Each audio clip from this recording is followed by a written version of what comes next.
Hi everyone, welcome to our NHS75 episode, and this is a special edition of the Ipsos podcast, which is specially for the 75th anniversary of the NHS, which is being celebrated in early July 2023. And we're being joined today by some great guests to talk through with us how the NHS has changed over the 75 years since it was created, how it will continue to change, and what that means for the public's relationship with it. My name is Kate Duxbury and I'm a Research Director in Health and Social Care at Ipsos. I'm joined today by my colleague Anna from Ipsos. Hi everyone, I'm Anna Quigley. I lead the Health and Social Care team at Ipsos. I mentioned also we've got some external guests with us today to give us their perspectives on this. So just starting with some introductions, can I start with you, Tim? Hello, my name is Tim Gardner. I'm Assistant Director of Policy at the Health Foundation, an independent charity dedicated to bringing about better health and care for people in the UK. And Axel. Hello, my name is Axel Heitmueller. I'm the Chief Executive of Imperial College Health Partners, an innovation agency working with the NHS and industry. Thanks, Axel. And Louise. Hello, everybody. I'm Louise Ansari, the Chief Executive of Healthwatch England, which is the statutory patient champion.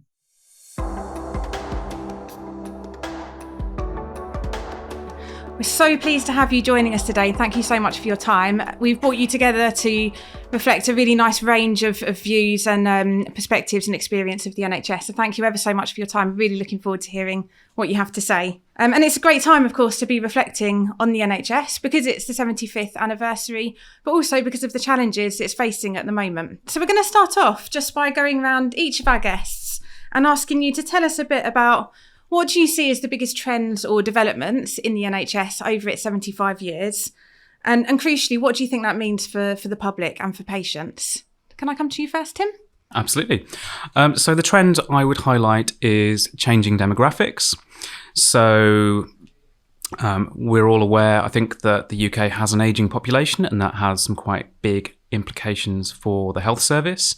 So back in 1948, when the NHS was established, I think we had 1 in 10 people aged over 65 and about 1 in 200 aged 85 or older.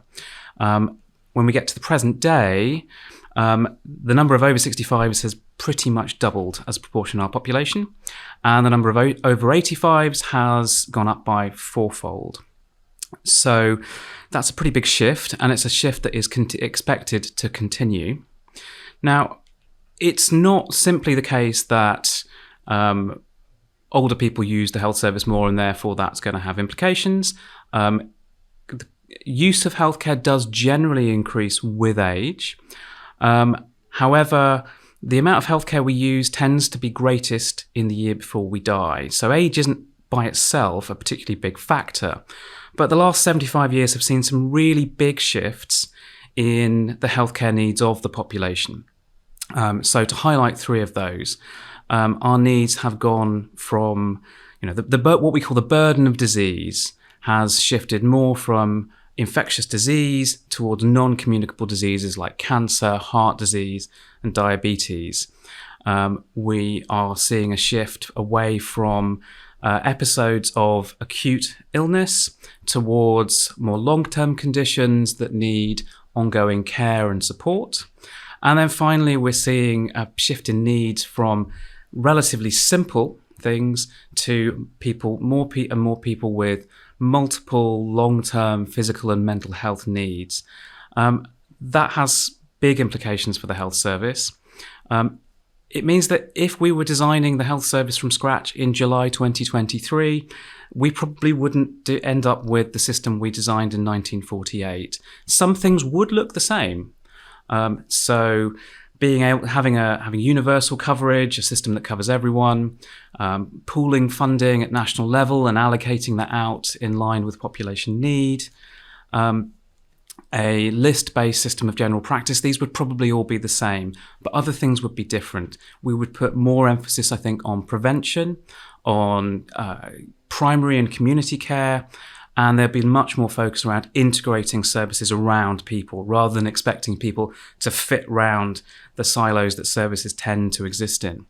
Now, some of those changes have already happened. We're seeing a lot of progress towards them, but arguably not enough.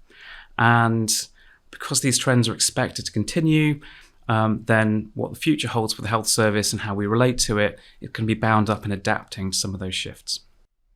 Can I ask a question to follow up on that? Just because we've seen in our research that the British public are particularly aware of the challenge of an ageing population. So in a global survey, they're much more likely to say an ageing population is one of the biggest challenges facing the NHS or the health service.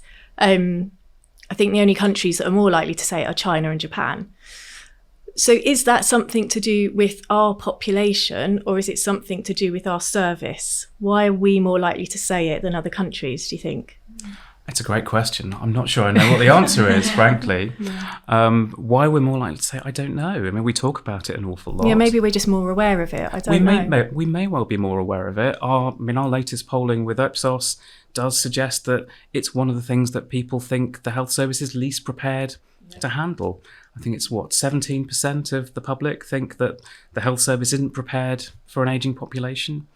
We're relatively more prepared for the impact of climate change, albeit not by much, or for a future pandemic. Yeah, it may well just be that we do talk about it, don't we, about the impact of, like, the burden of the disease of treating more older people. So maybe it's just more in the public sort of consciousness. Louise, I wondered if you wanted to come in there, sorry, because you, with the perspective from patients. Thank you, Kate. I was actually going to come in on the ageing population points that Tim was making there, because my last role was at an organisation called the Centre for Ageing Better, which was set up to try and basically reframe, what it feels like and what the dialogue is, the national dialogue about having a population that is ageing. All the populations around the world are ageing, people are living longer, but we tend to frame it in Britain as quite a negative thing, right? And we talk about things like the burden of disease in older people.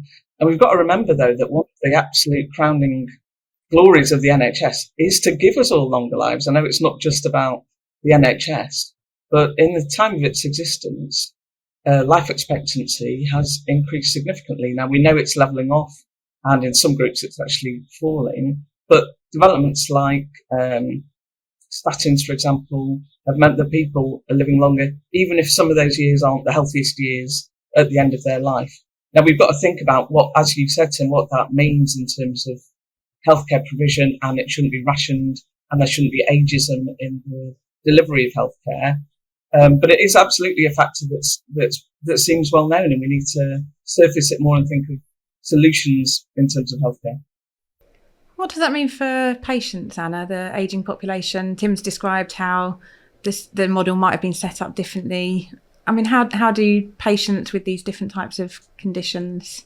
I'll tell you what, can I make a point about patients, if you're asking? So some of the big things that happen to people as they get older are things like sarcopenia, their bone density reduces and their muscles get weaker. So people need to be supported more in terms of things like strength and balance. They need to be supported so that they don't fall. Falls are a big, thing that the NHS has to deal with.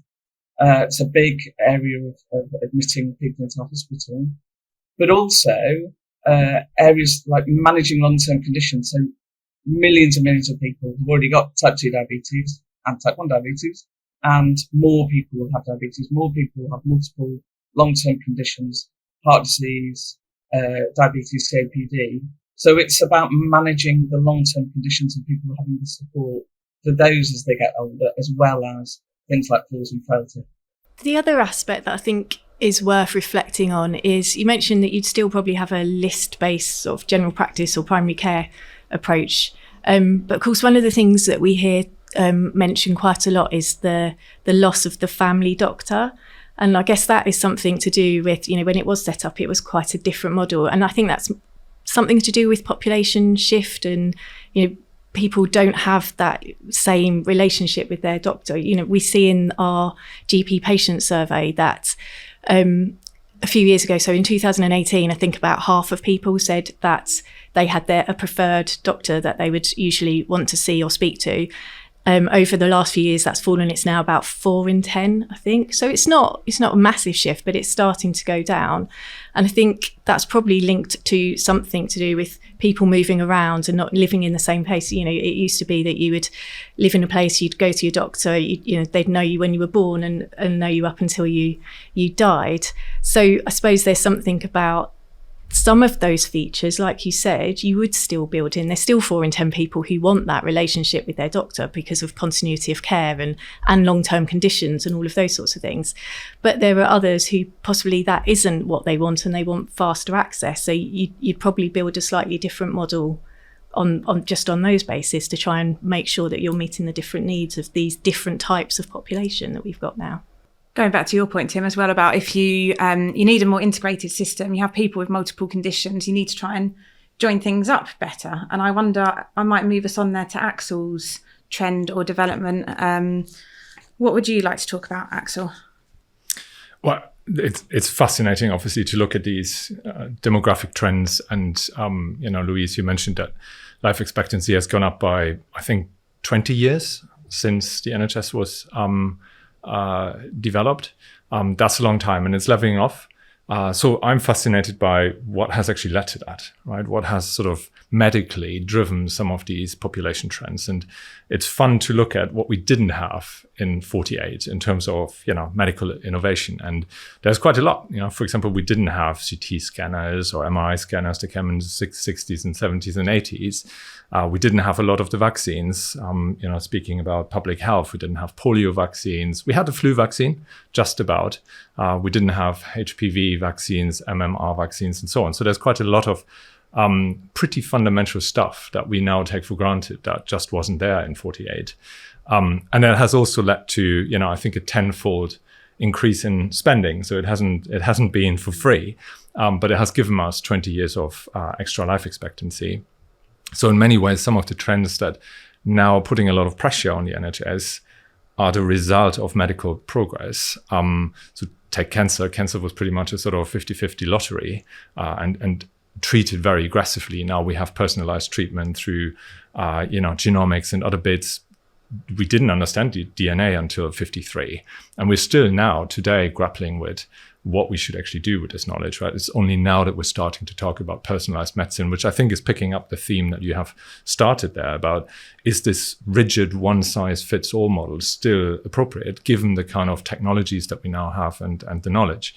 But obviously that's the sort of, helicopter picture. And if you zoom in, actually the battles to get to these innovations have been fascinating. So if you take another example that has driven, I think, some of the population trends is contraceptive pill, which was introduced in the 60s and initially just for married women. And if you go to the National Archive and you have a look at the kind of policy debate, it took 15 years before we actually allowed everyone to have the pill. And there's a citation from one of the kind of health officials who said, well, I suppose women have the same rights under the NHS, regardless of whether they're married or living in sin. And that was the sort of, moral debate that raged for 15 years. Now we look back and think, easy. We introduced the pill and everyone had access.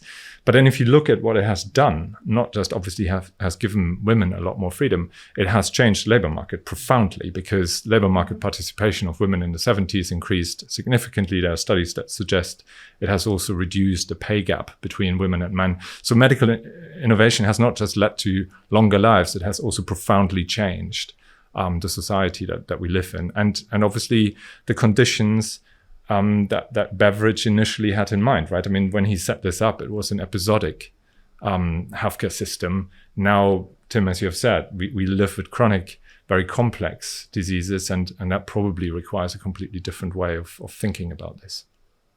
I wonder what the implications are of some of those, the really sort of forward-thinking innovations. I suppose looking back in 1948, what was forward-looking then and what is forward-looking now is very different.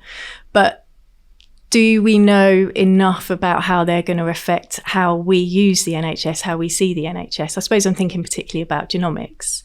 And what does that mean for our relationship with the NHS? Does it fundamentally alter it, do you think? So I suppose the innovations have mainly been to save lives, right? And make and extend life. they have not been very much about public health, for example, and prevention. So, if I haven't done this, but if you compared probably the volume of innovation that has happened, it's predominantly about extending lives rather than necessarily preventing illness. And certainly it hasn't been about health creation. So I think now we understand much more about, we shouldn't just take our given level of health as unchangeable, right? It can get worse, and we know that, but it can also get better, and we're not really looking at it through that lens. We're not looking at maximizing the health of the nation, and I think COVID has shown us that is a big mistake if we don't, because we're suffering quite a lot. So we're broadening out the understanding of health. I think that's the first thing. The second thing is health can't be done to people. Health has to be done with people. And Louise, you're much closer to that than probably we are. But this kind of, we have talked about co-creation for a long time. But I think now through digital technologies, through the kind of personalized medicine that we have, it becomes much more real. Because I can get involved in my health, and I need to get involved in my health in a completely different way, which it does change the way that we think probably and interact with healthcare in much more profound ways. So this one-size-fits-all model that you have alluded to probably is not fit for purpose anymore. And this sort of rigid health care happens in hospitals is probably also not true anymore. And again, we have seen this during COVID when people have tested over their breakfast tables every morning, to see whether they had COVID. Now that we should use those habits and the infrastructure that we have built to do a lot more of that. Feels like we're on the cusp of that, doesn't it? With the explosion of apps that people can use at home to monitor their behaviours, etc. There's so much potential. Who knows what it will look like in 75 years' time from now?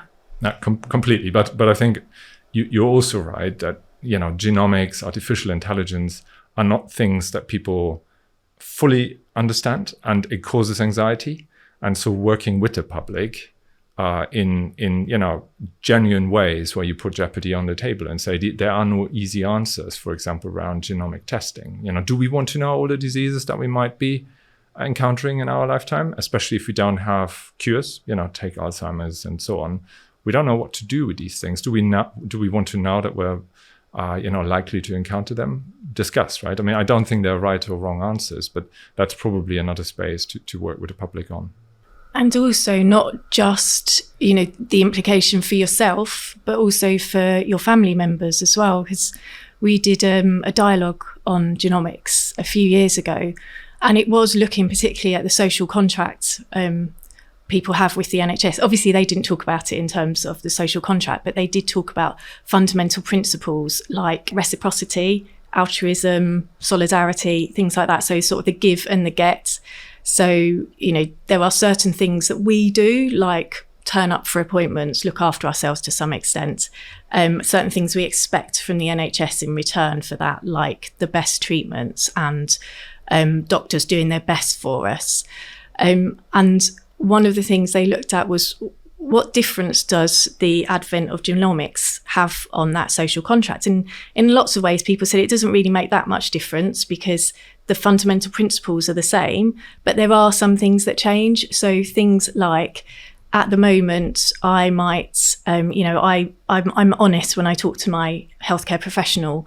I give them some of my data and I trust them to keep it confidential. But actually, when you start bringing genomics into it, is there a responsibility on that healthcare professional then to do something about it if they find something that's going to affect other members of my family? So there was a real debate about, the ethics of this, and does it change that relationship with the healthcare professional? I think that's a really tricky concept. But what we also know is that the public obviously don't know that much about genomics. So when we polled on it, I think almost half said, I don't know enough to be able to even give an opinion on it or to know what the ethics are. So, we need to involve the public in these really ethical points, these ethical considerations, but it's actually quite difficult to do that when they don't know enough about it to give an informed opinion. And I suspect, Louise, when you're hearing from people at Healthwatch, they're not talking about genomics, are they? They're probably talking about very different things about their interactions with the NHS. Yes, they're talking about the fact they can't get an NHS dentist mainly. So I think everything that that you've talked about and that Axel's talked about, we're really proud as a nation of the NHS, aren't we? And the founding principles of it, still there, free at the point of delivery for all. We're proud of the innovation. I think we've kind of banked quite a lot of it, haven't we? We expect that we're going to be treated, using lots of innovative methods and innovative medicine and new kit, things like the, diabetes glucose sensors, so you don't have to do a finger prick test, but they're sensors on your skin. We're absolutely, people's lives have been made hugely better. The issue that we hear about most is access to services because of the huge capacity and demand issue that there is currently. And there was there before the pandemic as well. So if we think about the most recent changes in terms of sentiment and what we hear, we've done a real big piece of analysis using about 75,000 pieces of feedback and triangulated that against quantitative polling and other data sets like the general practice survey. And at the moment, for most areas, people are around about over 50% of people are really, their satisfaction is actually quite low with the NHS, and it's mainly around access. So that includes GP access, dental care, secondary care, maternity, urgent emergency care. And for mental health, people are really negative about their ability to get mental health care and support. Cancer actually is a bit more positive. I think, there has been, people are more satisfied with cancer services. There's always a big push, isn't there, to make sure that people get diagnosed and treated quickly. But unfortunately, across the board at the moment, despite people still really treasuring the NHS and thinking the quality of care is fantastic, levels of satisfaction are as low as they've been since we've started to measure them 10 years ago. Anna, what does Ipsos research say about that? Yeah, a very similar pattern. Just as you were saying, Louise, we've seen lower levels of satisfaction over the last few years. But absolutely, as you were saying, so for example, on the GP patient survey, there was a slow and steady decline in ratings that were to do with access, whether that's getting through on the phone or making an appointment generally. But what we saw then was after the pandemic, there was a little bit of a bounce during the pandemic, but afterwards there was from 2021 to 2022, we saw a really significant drop just in 1 year around those sorts of measures. We also started to see some measures around quality of care drop as well, but not to the same extent. So I think everything you're saying really chimes with what we've seen in our research about access is all important to people at the moment. We'll have to wait and see because the GP patient survey results for 2023 come out on the 13th of July. So we'll have to see if that trend continues. If it matches what we've seen in other surveys, I expect that sharp decline will level off to some extent, but I think we'll still continue to see declines in ratings of access, but we'll have to see. And I think we're seeing that across the board, but I suspect it's worth, when we do our analysis of something like the GP patient survey, it's a massive data set. So we can really start to drill down. And of course, those changes aren't the same across the board, whether that's by service, but particularly by different population group. So I wonder if you picked that up, Louise. Do you see it in Healthwatch? Do you see lower levels of satisfaction in certain pockets? Yeah, particularly on people who are on waiting lists for elective care. We see that some people are really disadvantaged by the long waits, and so their ability, particularly people of colour and poorer people and women, people with disabilities, end up having a much more difficult time on the waiting list, as you might imagine, I guess, because the creeping in two-tier system where, middle class people can actually afford private care and will often go there for diagnostic tests, all, will lead to, differentials in satisfaction with healthcare. What we're finding is that people from BME backgrounds who are poorer, women, disabled people are often waiting longer, their appointments are cancelled more often, and the quality of their life, because they're waiting, will often impact on their ability to care for others, on their levels of pain and anxiety, and on their ability to work, all of which kind of spirals people down again or into A&E. So there are some real differentials which are pretty much based on how well off you are, but also on some other protective characteristics. We focus quite a lot there on access as a driver of falling satisfaction with the NHS. Potentially some also findings around the quality of care. I think some of our polling with you, Tim, has shown that also. I think that's right. I mean, it's generally been the case that people are less concerned about the quality of the care they're going to get from their GP or their local hospital when they can get through the door, but it's definitely not true that they are unconcerned. I think it is simply in the context of concerns about the pressures on NHS staff, how long people are going to wait for routine hospital treatment, whether they can get to see a GP. Those are simply so much bigger, which interestingly, mirrors very closely some of the more objective assessments. So I happened to go back to the Care Quality Commission's State of Care report from last year, and their verdict was, look, the quality of care that most people receive most of the time is still pretty good. The problem is that people are waiting too long to access it. Now, we quite often make this differentiation between there's access and there's quality.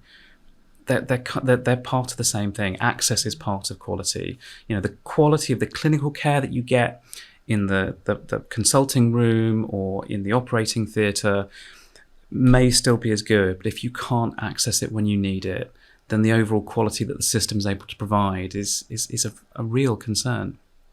And Tim, can I ask, because we have just had the King's Fund publish a big report in international comparison.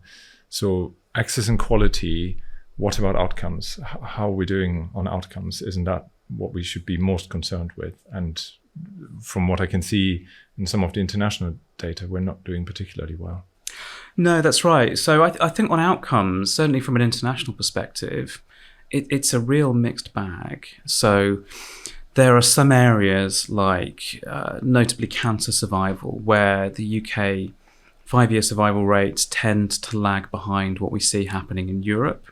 Now, what that can obscure is that actually over the last 10, 20, 30 years, we've actually seen significant improvement in cancer survival. We have narrowed the gap to other countries, but there is still a gap. We're closing it, but not fast enough. Progress is being made. In other areas, actually, outcomes from the UK's health system are actually relatively good. So hospital admissions for diabetes, which is a condition that is primarily managed through primary care, through general practice, are far lower than in some other countries. So it's a mixed bag. And it's also worth bearing in mind, and this is a very policy wonky point, that when you look at the outcomes that are available in the international data, they are invariably skewed towards acute care and what happens in acute hospitals.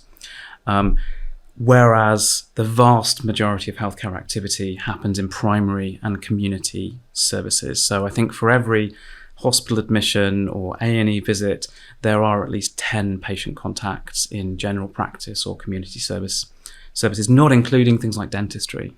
So that's really where the action is. So yeah, I think a mixed bag. So we've been talking about this trend of falling satisfaction. Are we seeing a corresponding trend in outcomes? Or would that lag behind anyway? Would you expect to see that? Well, outcomes always lag behind. Yeah. But one thing to note is we haven't seen a huge deterioration in outcomes. Outcomes have generally continued to get a bit better. Yeah. But because of that lag, we really yet to see the full impact of the pandemic. Now, the King's Fund report that Axel mentioned, I think, takes the approach of looking at data up to and including 2019, largely because that it's going to take years for the impact of what happened from 2020 onwards to really come through in the data. And it's something that we really need to keep a very, very close eye on. And Axel's death rates are still quite high, right? I mean, they're still stubbornly high. Basically, thousands of people are still dying in excess of what we would have expected, or sort of a 5-year average, that is quite concerning and is driving some of the trends that Louise mentioned around life expectancy. And in many ways, life expectancy is not the best measure, right? I think healthy life expectancy is probably what we should be looking at. But the excess death rate is significant and much higher than other countries. Is that the sort of, I do wonder whether that is a sort of more immediate effect of a failing healthcare and public health system, not just a healthcare system. I think that's certainly a credible thesis. We saw a debate a few months ago around whether the pressures on emergency care were having a direct and major contributing factor on some of those excess death statistics. There was lots of questions around, well, do we recognise the data? How's it been done? I think the fact remains that it was a credible reason for it. There is lots of evidence that links delays in emergency care with excess mortality.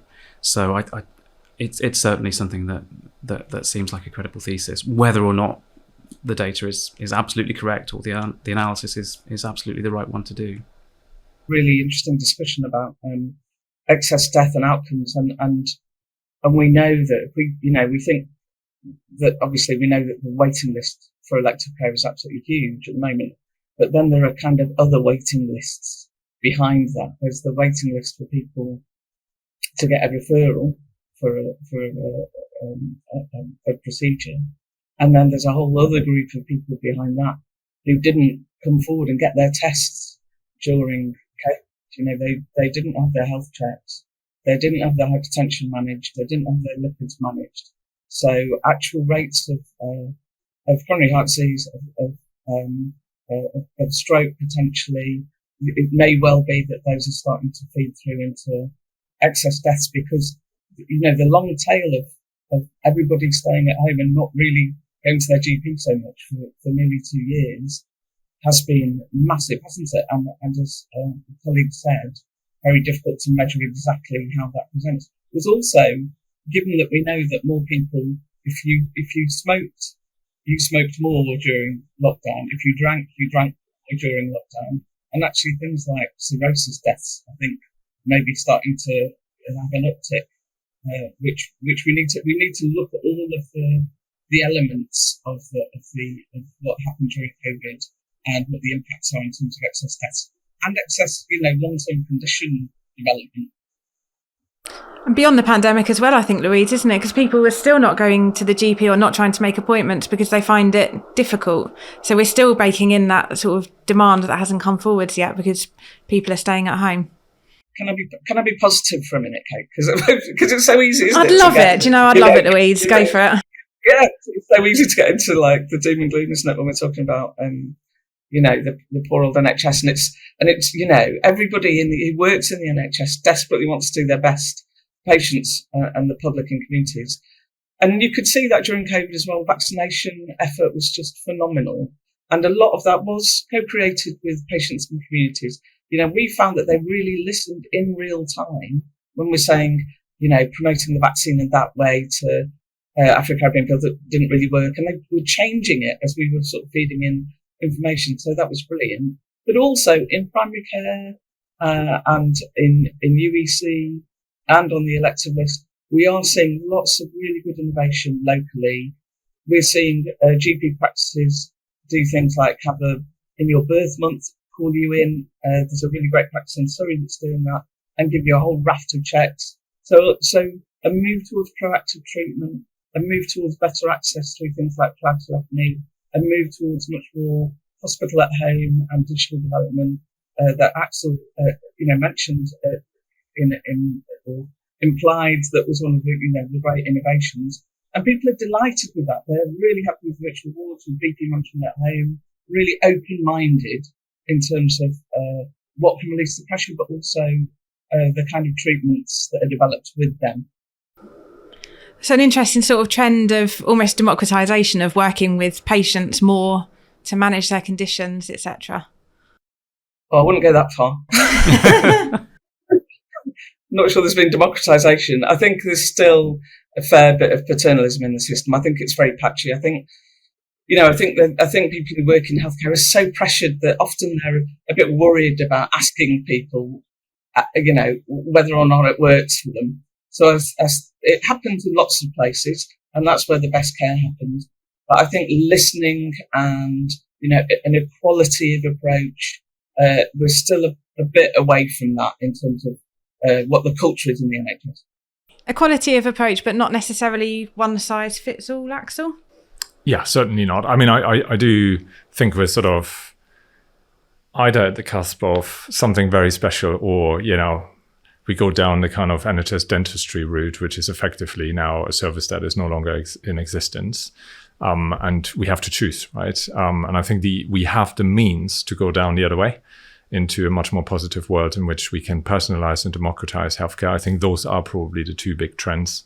Democratize not just in terms of access, right? So I think, this rigid model of you can just go through your GP, I don't think that will survive and can survive.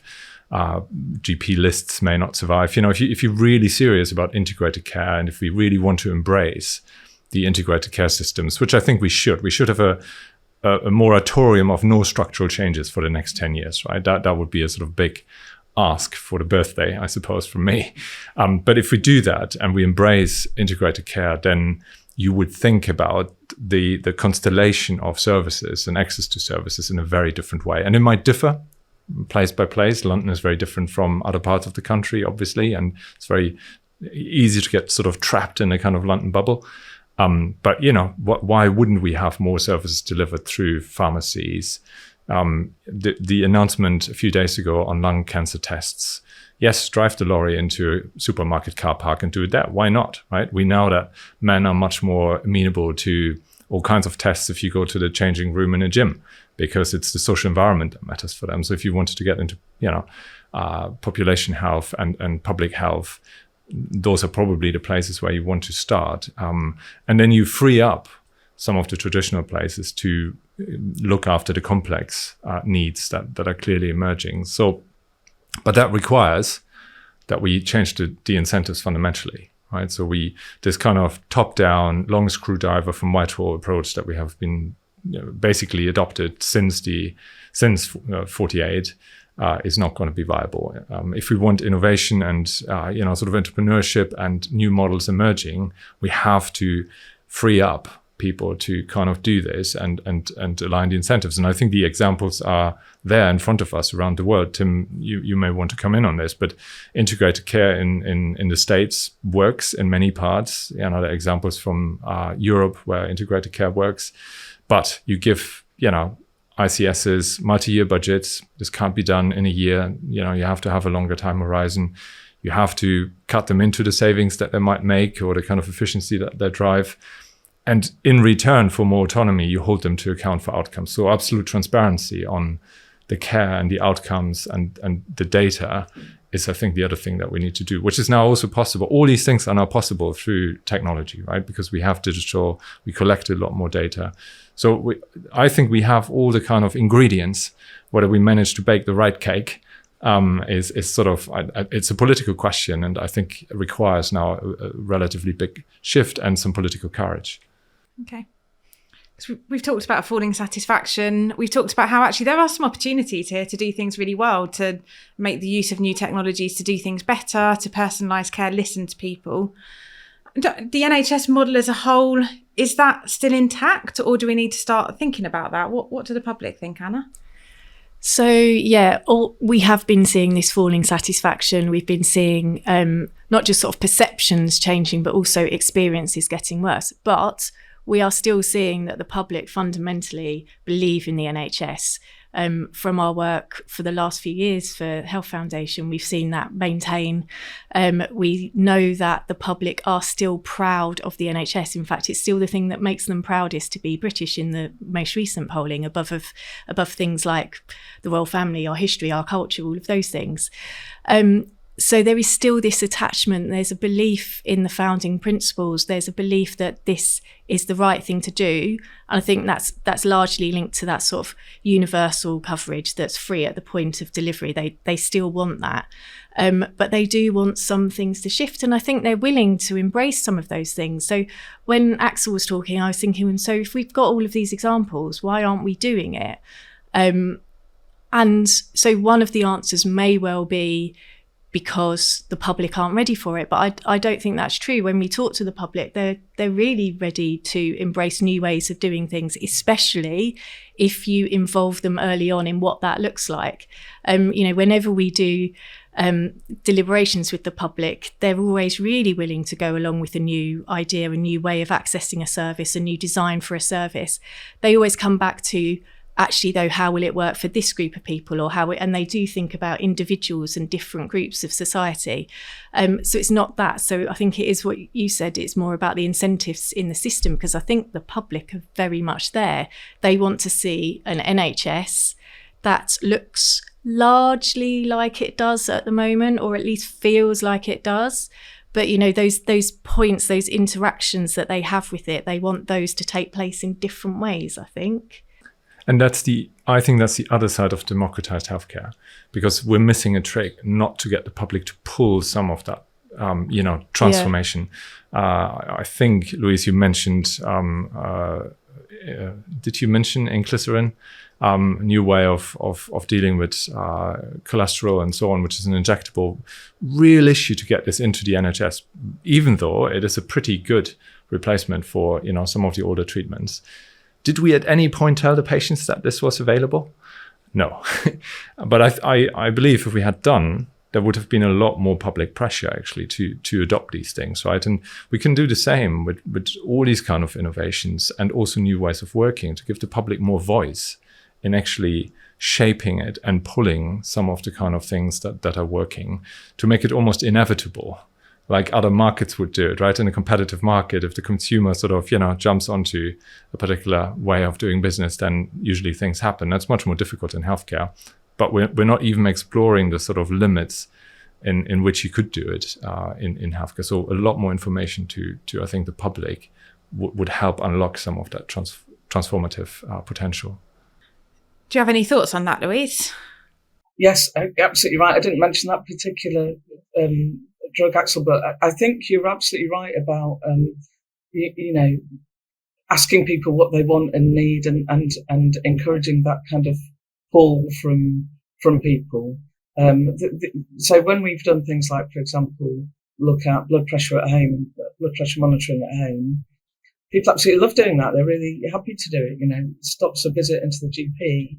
What we need around those kinds of innovations, though, are quite sort of bread and butter improvements on communication and on things. So what we found is that people like doing the BP at home, but they weren't sure about how to send their readings in, and sometimes they weren't really given the right instructions about what the readings meant, or how, and they weren't sometimes given a digital means of doing it when they were happy to do that. So when you think about innovation, either of medicines or drugs or kit or ways of doing things, you have to think about the entire environment around the person and what they need to understand it, what they need in terms of connection with the service that's delivering it. So it's not just, okay, and then thousands of times I've heard, well, we'll just build an app for that. I mean, it will magically work and revolutionise us. I know. I mean, who wakes up in the morning over their cornflakes and scrolls down 1,000 health apps and picks the one that's right for them? It's kind of, you have to, with people, you have to say, okay, what's going to be the right solution here? What's going to make your life easier? And that goes for really simple things. And I often tell the story about, if you, somebody who came to us who was on the cancer pathway, and she said, I have to give lots of urine samples. And you know what urine sample bottle looks like. It's tiny. It's a tiny little cylinder thing with a screw top. Now, if you're a woman, or maybe if you're a man, I don't know. If you're a woman, that is really difficult to pee into. So there's like really things about what is the experience of people with medicines, with kit, with care in the NHS. And how can we use the word democratise it? Yeah, how can we actually really improve the service and all of those allied areas just by listening to people, by asking the question, does this work for you? And then changing things in terms of what they say. And what do you think, Tim? Is this something we can do all within the current model, or do you think we need to radically change our NHS model? So it's not unusual to hear ex-health ministers complain that the public's affection for the health service is a major barrier to doing anything serious in terms of transforming it. So it's, improve it but don't change it is quite often the refrain. I think, though, we know that people are attached to an NHS that is there for everyone, that is primarily free at point of use and is mainly funded from tax. But beyond that, it gives you an awful lot of options and flexibility to do different things. Now, I think what this comes back to is we sometimes slightly deceive ourselves that the N in the NHS is really, really powerful. That the national bit of it means we have a consistent national service that runs right across the country. And we really don't. One of the things that Health Foundation research has found in the past is that, even where the NHS is relatively good on innovation, we're not particularly good. That tends to happen in pockets, and we're not particularly good at spreading that in a consistent way across the service. But perhaps people think that we do. Perhaps ministers think that we do. But as Louise and as Axel have said, actually, you cannot run a health service in England for 55 million people. You can't run that from Whitehall. You can't run it from central government. And you can't run it on a short-term basis either. And what we do tend to see in governments of all colour is a really short-term focus, a focus on bailouts and sticking plasters, and at the expense of some of the longer-term, dealing with some of the longer-term issues that are there. So there are some good things that have come out of government policy documents recently. Cloud-based telephony for general practice is not a bad idea, but we also need more GPs. Some of the ideas in the Urgent and Emergency Care Recovery Plan are not bad ideas at all. The diagnosis of the problem is actually relatively good, but it's a one-year plan and it's pretty underpowered. So what we probably need is a pretty fundamental reboot of policy on the health service, and something that looks a bit longer term. And actually it's in that longer term when we can really see the sort of ambitious, really transformative care start to happen. But it doesn't happen nationally because you can't engage with people at that level. It's got to happen locally. Thank you, Tim. Right, that's all we've got time for today, I think. So we're going to draw to a close. It's been a really interesting discussion. It's gone in places I wasn't anticipating. So thank you all very much for your input. I think maybe just for closing statements, if we go around and just give us a concluding statement about what you think this all means for the NHS. Yeah, I think I'm only going to repeat what everybody has already said, but I do feel like we're at a crossroads, really. I think Axel said it earlier, we've got routes that we can take. And picking up on what Tim was just saying, there's the short-term view, which is just fix the problems that we've got at the moment, or there's the long-term view. And if you're going to take that long-term view, involve the public. We know what we've got lots of data, we've been talking about it today, but actually some of these issues, you really need to go behind some of those stats and really talk to people about, so for you with this condition, what does that look like? And almost not think about people in terms of which individual condition they have, but you as a person, what does a healthcare service look like? So just involve the public in that long-term view, I think is what I'm taking away from today's conversation. How about you, Tim? Well, I'd like to try and end on a positive note, if I possibly can. I was at a conference recently and they challenged everyone on the spot to come up with something positive. So it's a discipline I'm trying to impose on myself. So, it kind of, again, goes back to something that Axel was saying earlier. It's really easy to get sucked into a bit of a cycle of doom and gloom around the state of the health service, to fixate on some of the big problems that we've got around funding constraints, workforce shortages, and so on. But we shouldn't lose sight of the fact that actually there are lots of other countries that are struggling with many of the same problems. We are not unique. We share a number of those problems with other countries. So we're not the only people. We're not the only people in this boat. Other problems are rather more homegrown, but they're not insoluble. There are no quick fixes, but we've got some good foundations. We can, if we make the right calls, if we think longer term, we can end up with the better health service that the public very clearly wants. Thanks, Tim. Nice positive note. Axel, how about you? I completely agree, right? So we know what we should be doing. The public is broadly supportive if you engage them properly. It's not all about money, interestingly. A lot of this can be done in a very fiscally tight environment. We need to get on with it. And, there is actually no more interesting time in many ways than this time, because it can go either way. But that is a massive opportunity. It will take political courage, but there really aren't many excuses for not transforming this. If we let this slip away, then I think it's on us rather than on anyone else. Could be a long time until the time is right again. Yeah. Thanks, Axel. And Louise, can you finish off for us? Thank you. I agree with you all totally. I think you've absolutely hit the nail on the head. We have to involve the public in shaping the future of the NHS, and actually in a really big strategic way as well. What do the public want? What can we expect from services?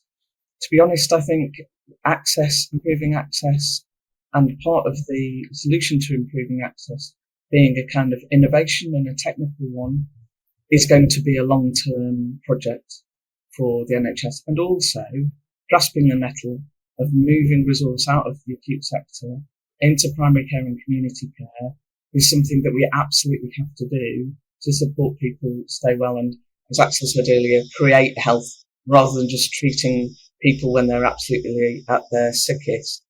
But I feel optimistic about the future because there's so many brilliant people working in the NHS, and they're determined to try and help make this shift.